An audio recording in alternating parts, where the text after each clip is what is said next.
to the island, Steelers TV has made the 5,000-mile journey to the beautiful Hawaiian island of Oahu. This is home to offensive lineman Chris Kemoeatu. Chris, his brother Make, and a fully crewed staff have prepared a 2-day youth football camp for over 500 children. Chris brought along some of his special NFL buddies as he prepares to give back to the same community where his football career began. Aloha from Honolulu.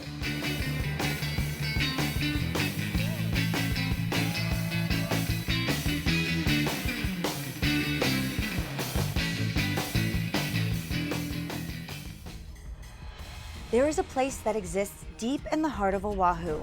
It's where Chris and his brother's football careers began.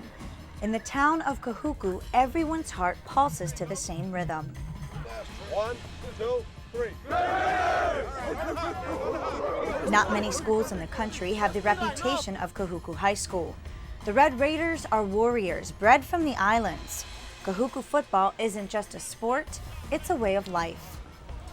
Our kids, there's a theme here, born to wear red, bred to wear red. I mean, our kids here, they grew up wanting to be Red Raiders, wanting to be football players. In here, there's like so many different cultures coming in, and then football is the one thing that kind of unites everyone. For Chris and Make, coming home to Kahuku is a trip they've been dreaming about making for a very long time. Today is like a dream come true for my brother and I to be Kahuku Red Raider boys, to come back to Kahuku Red Raider field and do something for you guys. Do it for the kids because I know there's potential in each and every one of you guys. The biggest thing is, your decision making. Education is key. So I used to sit here exactly where you guys are sitting, many years ago. So, just being here brings back memories. We've been trying to put this together for a long time now. Football is considered America's sport, and these kids, when we come out here, they're so passionate about it. We had a one-on-one drill earlier, and some of these kids are way ahead of the schedule as far as athleticism and playing hard and understanding the game in itself. So it's been awesome. Their love for it is real passionate. The Red Raiders are well known for another spectacular display of ability, presented when the team is proclaiming their strengths as they prepare for battle. It's the traditional war dance of the Maori people, also known as the haka. Well, the haka is a dance done by the warriors before they go to war. They used to say the haka before they went into a fight. So Kahuku High School was like one of the first high schools to do the haka because we have a team called the All Blacks in New Zealand who did the haka. So what they did was they said, since we have all these cultures and we live in one community, let's do the haka. Everybody comes together and they do the haka. And when they do it, they're not just going through the motion. It's a passion. It's a passionate way of doing it. The Maori people from New Zealand, for them, it's something that's very dear to them. So, if you saw the haka today, the boy that ran it, he's from New Zealand. He's a Maori child, and if you see his intensity, that's part of the haka. Haka has brought us together as a team, actually. It's been in our school for quite some time now. My cousin taught the team a couple of years ago, and then we kept it going when they left. We've been doing it with the team, kind of brought the team together. We do it at every game, kind of to scare our opponents and psych up the players. It sends chills down your spine. I think when you're in the bleachers watching it, I think we're part of the boys. We feel that, we share that energy. But it's also a statement to the opposing team that, hey, we're here to play, and you need to strap up because we're coming at you. You think of your culture, you think of the people that you represent, you think of the goal that you got to achieve, and it's a way to motivate and psych yourself out and reach that goal.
foundation was set years ago here at Kemoeatu High School, and today Chris gave back to his hometown, celebrating this great football tradition. You guys ready? Yes! Come on, there we go. Yeah! Back pedal, move your feet, get low. Go, go, go, go, go, go. Boom. There you go, there you go. I said, did you have a good time? When we come back, Chris and his friends take time out to speak to some very special students. We're headed to the mountains after the break.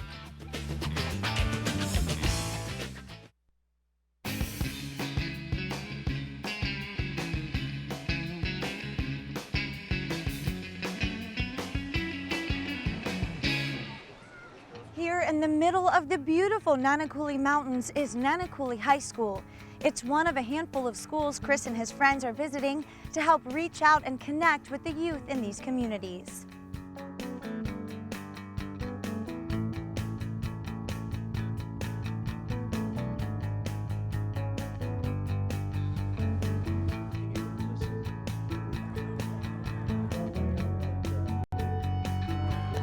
This was the summer of 2003. I'm about a month away from going to college, and you know I run into this problem, and some of my friends had called me up and asked me to come pick them up. You know, I knew what they was doing. I knew they were up to no good, but I was trying to be a good friend doing the wrong thing. I go up and I pick them up. We let them, you know, get in the car. They load all this stuff, you know, in the car or whatever. 5 minutes later, we get pulled over by the police. Guess who they blame for everything? They blame me for everything because I was a driver. So they said I was an accessory to residential burglary and possession of stolen property. So here it is, I'm on my way to college. You know, I graduated from high school, on my way to college. You know, I'm living on cloud nine. I'm doing everything, you know, that, you know, nobody's in my family had ever done. Long story short, I ended up doing 15 months in a juvenile detention facility. I lost my scholarship, I lost my family, I lost everything. I had to start back from ground zero. My whole life I've had obstacles that I had to overcome. And every time I jumped one, it gave me more confidence to jump the next one. So whenever there's a bump in the road, just keep climbing, and at the end of the day, you can look yourself in the mirror and say that you gave it your all. I think just by having the guys here talking about how they made it to the NFL, how they made it to where they're at today, I think gives many of our kids just a sense of hope that that if these guys can do this, then there's a possibility that things would get better for them, yeah. Aloha! Nanakuli, first of all, I'd like to thank you guys for having us. Thank my teammates for coming out.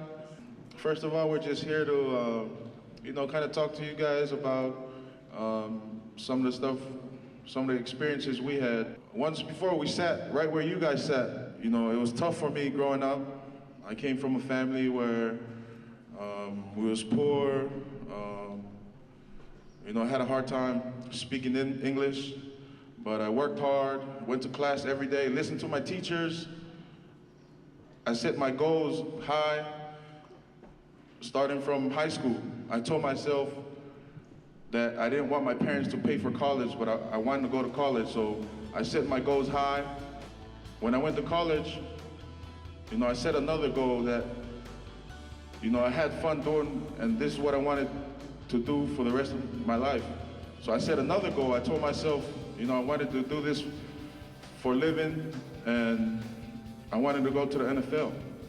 I want you guys to know that if I can do it, you guys can do it no matter what profession it is, whether it's, you know, being a lawyer, teacher, you know, playing in the NFL, being successful like these guys, but you guys gotta work hard at it. You know, it's not something where you can just show up. You know, shoot for the stars. If they only affect one or two, that's all that matters.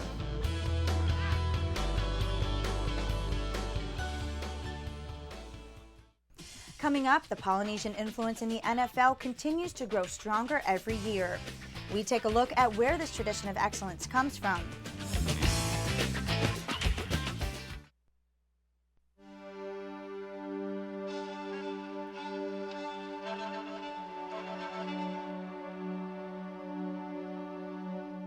To understand the great football tradition of Kahuku, you must first take a look at its people and culture.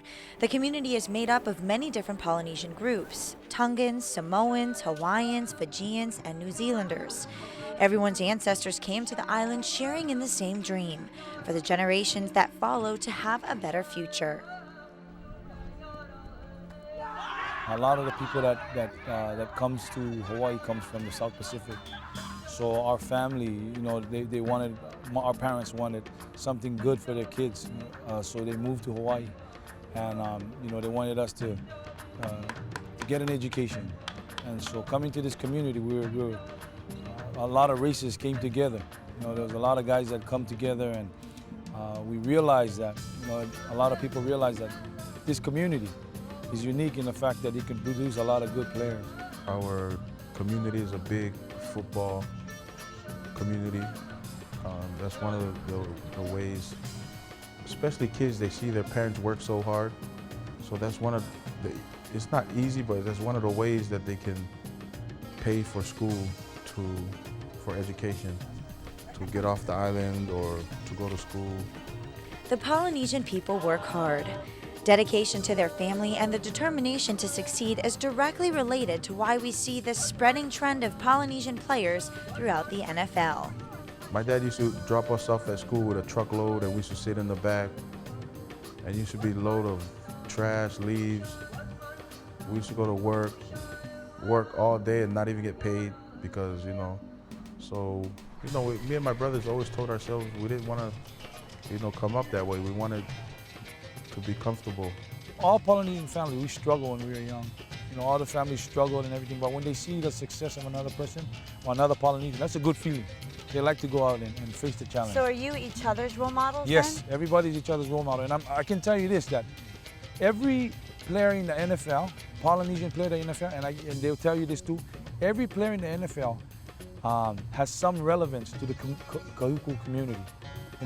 It's either their parents came here before they migrated to the mainland, but they all came and we all know each other.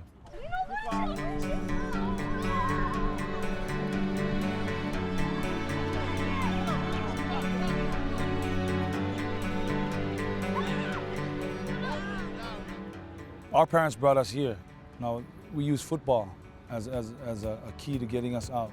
It's like in any other community you go around in, in the United States, but this one is really different because every year we put out like about, in our community, we put out about like maybe 10 Division I players that go to Division I colleges from this certain community. So every year there's kids that's signing Division I scholarships, signing on Division I schools. So it's like a trickling effect where the kids from the bottom, they see that and they come up, and when they turn, so it happens every year. So it's really special, really special.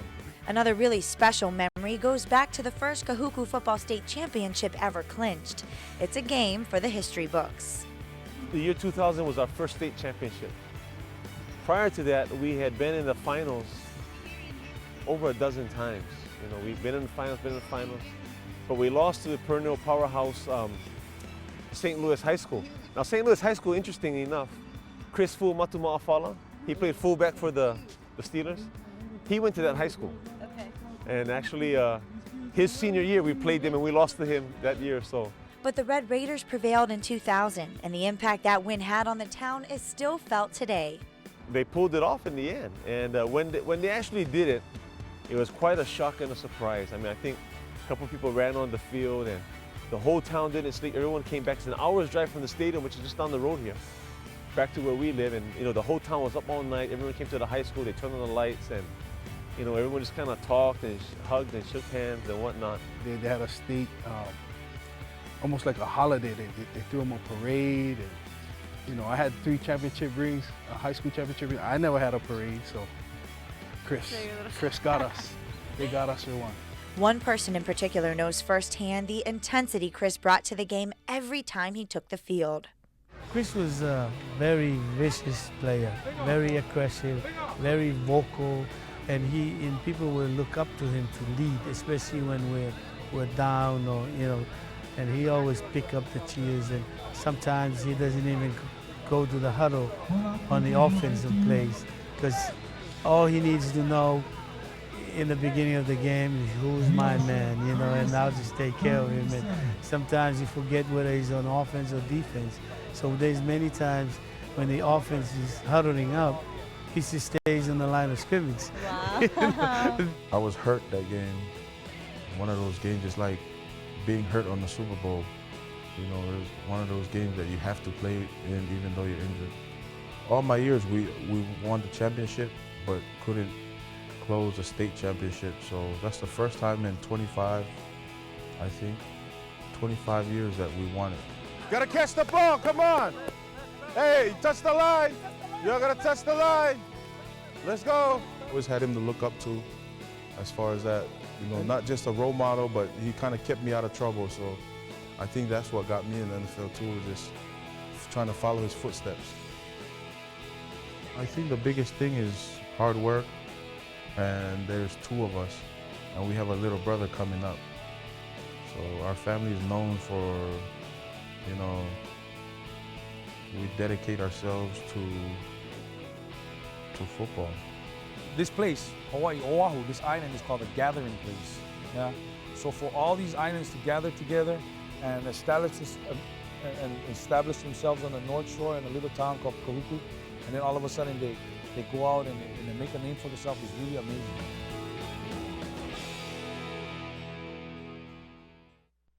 After the break, the football continues at Radford High School for day 2 of the Kemoeatu Brothers Camp.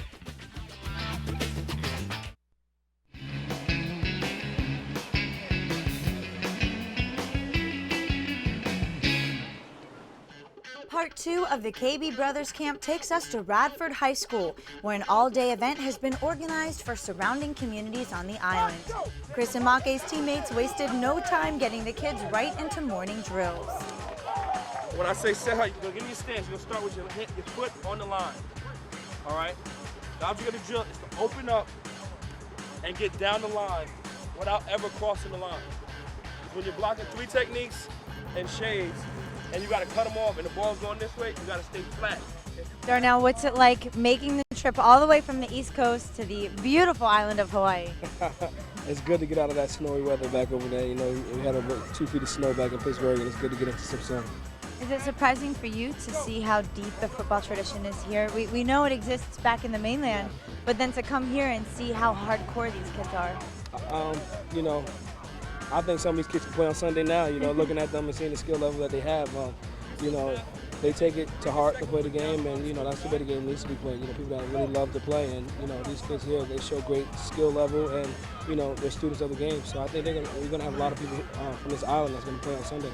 I really love their football here. The kids are intense, the dads are intense. It's like the whole community loves football. And that's just really great to see. You think Hawaii's way over here, they don't really get to see the mainland of sports that much, but they really love it over here. O-line on 3, 1, 2, 3, O-line!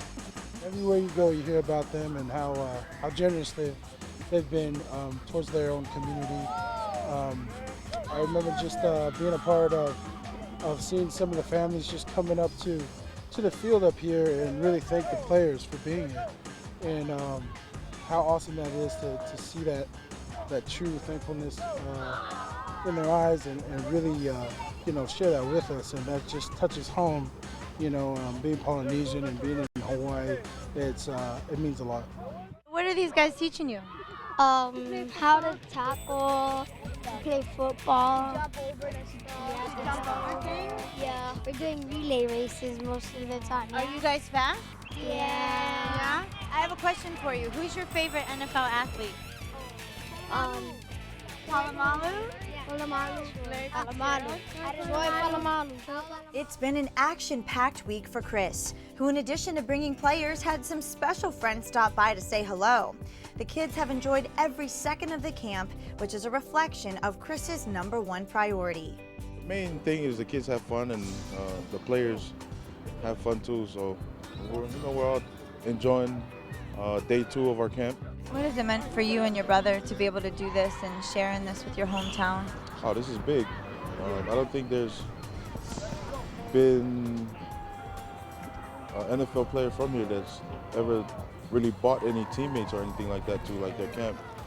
They have NFL players that do camps, but it's just like just them, just that one person. So it's good to have a lot of my brother's teammates and my teammates, and you know, we're just happy that they came out to support. Football in Hawaii is very strong tradition out here. I know Florida is a big football state. I know Texas is a big. Pennsylvania is a big, but now we add on Hawaii is a big football state. To have men like Maki and Chris come back and show that they've been a part of this program from the Pop Warner levels through high school, and then to move on to college and then into the NFL, it just makes the future a lot brighter for the youth of tomorrow. A lot of help went into the success of making these camps possible. One of the main influences behind it all is Eli Kapu, a native of Hawaii and the KB event coordinator.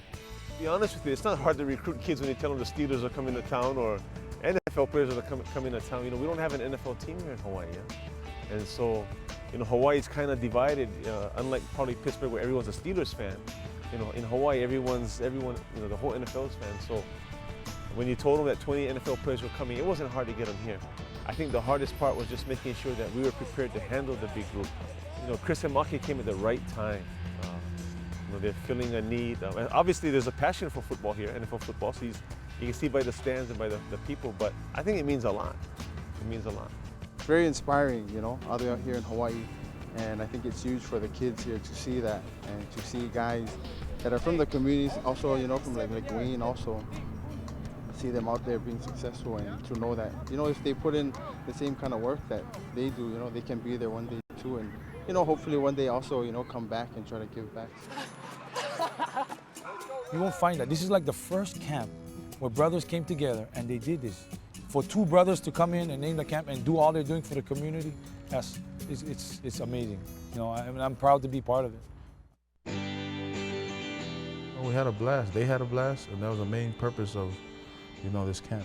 There was a day I was sitting there when, you know, a player was explaining his experiences and obstacles he had to go through to overcome and try to reach his goal. So the biggest thing that we hope that when the kids came to the camp, they would walk away, you know, saying like, you know, I can do that. If those guys can do it, I can do it. As long as they walked away with a positive note and an idea to motivate them in a positive way, that's huge for us. We hope you all enjoyed a look at football on the island. I'm Sandy Roma for Steelers TV. Mahala.